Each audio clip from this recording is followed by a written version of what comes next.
Recently, a lot of my thoughts have had to do with sleeping.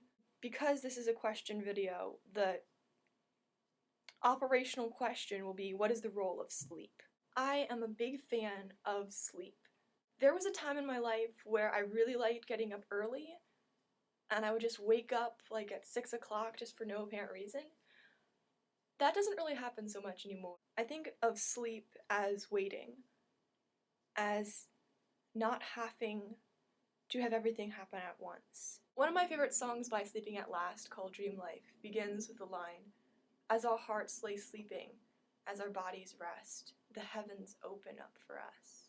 I like to think of sleep as a time of trusting. But more often than not, sleep is painted as a bad thing. When we're not being fully aware, when we're closing our eyes to the world around us and to reality. I realize that when it comes to spiritual sleep, I'm pretty much a narcoleptic. When I talk about spiritual sleep, I think most of a confusion and a cynicism.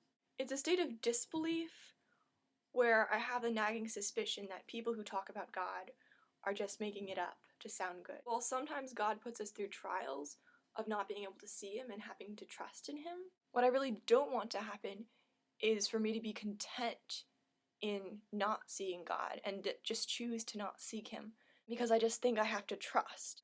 When a question comes or when doubts arise, there really are two choices. Either you let it lie, believing that there isn't an answer, feeling compelled somehow to just go on without an answer, or you ask questions and you challenge your assumptions, not because you want to doubt, but because you believe that there is an answer. So perhaps one of the biggest steps in being spiritually awake is to live in hope. Everything wonderful about God that is said of Him is actually true.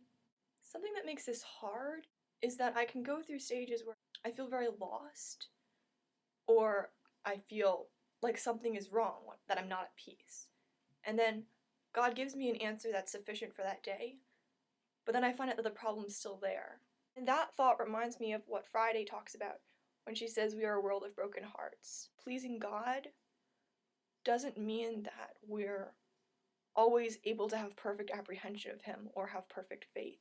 What I do think it means is that we're willing to still trust God even when we can't walk perfectly, and just be honest enough to admit where we are so that we can see God's faithfulness throughout it.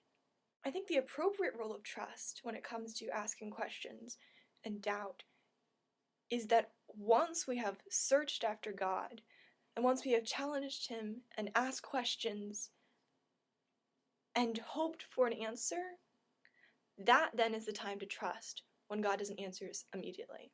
I think it's foolish to pretend to trust before we've even asked a question. What it comes down to for me is that there's a time for sleeping and there's a time for waking. And there's this idea of being constantly on your guard and to stay awake, but there's also a need to rest and to sleep and to trust.